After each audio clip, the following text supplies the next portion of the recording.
दुसऱ्या दिवशी सकाळ. रुद्र ऑफिसमध्ये बसलेला. समोर एंगेजमेंटची तारीख लिहिलेली, 12 तारीख. तो काही क्षण विचार करतो, मग इंटरकॉम उचलतो. जियानला आत पाठवा. जियान आत येतो. Yes sir. रुद्र सरळ मुद्द्यावर. तुझी आणि साराची साखरपुडा 12 तारखेला आहे. जियान हलकासा असतो. हो सर. रुद्र पुढे. आरव आणि रियाची. पण जियान थोडा थांबतो. ओ. क्षणभर शांतता पसरते. रुद्र खुर्चीतून उठतो. वेगवेगळ्या ठिकाणी 2 कार्यक्रम का? एकाच ठिकाणी एकाच स्टेजवर दोघांचा साखरपुडा केला तर? जियान दचकतो. सर, ते शक्य नाही. माझी परिस्थिती. रुद्र कडक आवाजात मध्येच थांबवतो. तुझी परिस्थिती मला माहीत आहे आणि म्हणूनच मी हे ठरवतोय. जियान गोंधळलेला. सर, माझी एवढी हैसियत नाही. रुद्र त्याच्याकडे पाहतो. हैसियत पैशाने नाही ठरत, माणूसपणाने ठरते. आणि तू त्यात श्रीमंत आहेस. जियानच्या डोळ्यात आदर होता. रुद्र पुढे. त्याच्या साखरपुड्यासारखी सगळी जबाबदारी मी घेतो. हे माझं ऑर्डर आहे. जियान हळू आवाजात. Yes sir. संध्याकाळ. आरवच्या घरी. हॉलमध्ये सगळे बसलेले. वातावरण गंभीर. रुद्र प्रस्ताव मांडतो. दोन्ही साखरपुडे एकाच ठिकाणी करूया.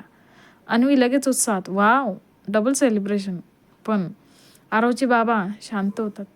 ते सरळ विचारतात. रुद्र, ही मोठी जबाबदारी आहे. समाज काय बोलेल याचा विचार केलास? रुद्र ठाम आवाजात.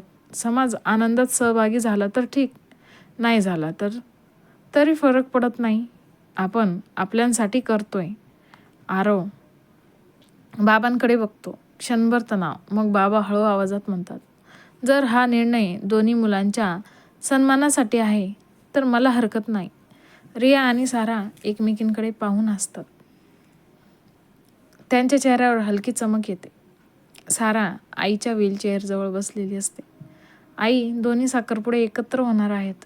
आईच्या चेहऱ्यावर आश्चर्य. माझ्या मुलीचा कार्यक्रम मोठ्या लोकांमध्ये. सारा हसते. आई, तू माझ्यासोबत असशील ना, बाकी काही महत्त्वाचं नाही. आई तिचा हात पकडते. देवाने माझ्या पायांची ताकद घेतली, पण माझ्या मुलीचं नशीब मजबूत ठेवलं. साराच्या डोळ्यात पाणी येते. रात्री जेवणानंतर आरव गच्चीवर उभा. रिया फोनवर. रिया हलक्या आवाजात. आपण खरंच एकाच स्टेजवर साखरपुडा करतोय? आरव हसतो. हो, आणि तुला माहीत आहे, मला अभिमान आहे की माझ्या आयुष्यात 2 नाती एकाच दिवशी मजबूत होत आहेत. रिया शांत होते. आज तुझे बाबा जे बोलले, मला खरंच त्या घराचा भाग असल्यासारखं वाटलं आरव, कारण तू आहे. रात्री उशिरा. रुद्र एकटा गाडीमध्ये बसलेला. फोन वाजतो. तो कॉल उचलतो. हॅलो. पलीकडून आवाज. 12 तारखेला तुमच्या कार्यक्रमाबद्दल. रुद्रचा चेहरा गंभीर होतो. काय म्हणलात? क्षणभर शांतता पसरते. त्याचा आवाज थंड होतो. ही गोष्ट अजून कोणालाही कळू देऊ नका. आणि तो फोन ठेवतो. त्याच्या चेहऱ्यावर चिंता असते. दुसऱ्या दिवशी एंगेजमेंटची शॉपिंग. दुपारी सगळे मोठ्या मॉलमध्ये भेटतात.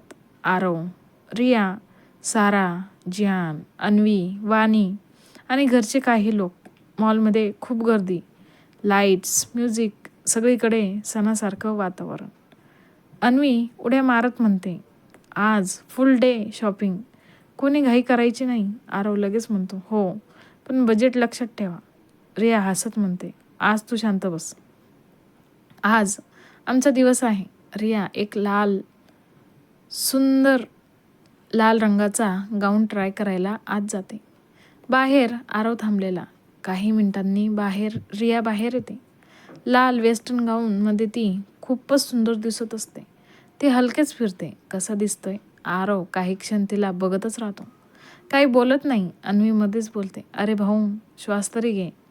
सगळे हसतात. आरव हलक्या आवाजात, खूप छान. रिया लाजून खाली बघते. सारा हलक्या गुलाबी रंगाचा इंडो वेस्टर्न केप घालून बाहेर येते. तो साधा पण खूप एलिगंट दिसतो. जियान शांतपणे तिला बघतो. हा रंग तुला खूप शोभतो. सारा हसते. तुला खरंच कळतंय ना का? जियान म्हणतो, तू काहीही घातलं तरी मला आवडतं. सारा हळूच म्हणते, जास्त बोलू नकोस, लोक बघतायत. दोघेही हसतात. अन्वी अचानक दोन्ही जोडप्यांना एकत्र उभं करते. चल, रिहर्सल करूया. ती इमॅजिनरी रिंग देते. रिया हात पुढे कर. रिया नाटक करत हात पुढे करते. आरव सिरियस आवाजात, रिया माझ्यासोबत आयुष्यभर. रियामध्येच म्हणते, अरे एंगेजमेंट आहे, थोडं कमी ड्रामा कर. सगळे मोठ्याने असतात. वाणी सगळं मोबाईलवर रेकॉर्ड करत असते. हे रील टाकणार आहे मी हां. थोड्या वेळात रिया साड्या बघत उभी असते. आरव तिच्या मागे येतो. तुला खरंच काय आवडतं? रिया शांतपणे म्हणते, मला कपड्यांपेक्षा हा मुमेंट जास्त आवडतो. आरव तिच्या जवळ येतो. मी कायम तुझ्यासोबत राहीन. रिया त्याच्याकडे बघते. दोघांच्या चेहऱ्यावर हलकंसं स्मित येतं. तेवढ्या तन्वी दुरून ओरडते, पब्लिक रोमॅन्स बंद करा. रिया लगेच दूर होते. ही मुलगी ना. काउंटरवर मोठमोठ्या बॅग्स. जियान पैसे काढायला जातो. रुद्र त्याचा हात थांबवतो. आज काहीही बोलायचं नाही. आज दोन्ही मुलींचा दिवस आहे. सारा आणि रिया एकमेकींकडे बघून हसतात. आरव म्हणतो, डबल एंगेजमेंट म्हणजे डबल आनंद. सगळे बाहेर येतात. हातात बॅग्स, चेहऱ्यावर आनंद. रिया आणि सारा एकमेकींचा हात धरतात. 12 तारीख आपला दिवस. साखरपुडा जवळ येतोय, पण अजून काही अनपेक्षित घडणार आहे. आणि काय घडणार आहे पुढे जाणून घेण्यासाठी आत्ताच माझ्या चॅनलला सबस्क्राईब करा. आणि कथा आवडली असेल तर लाईक, शेअर, कमेंट करायला विसरू नका. धन्यवाद.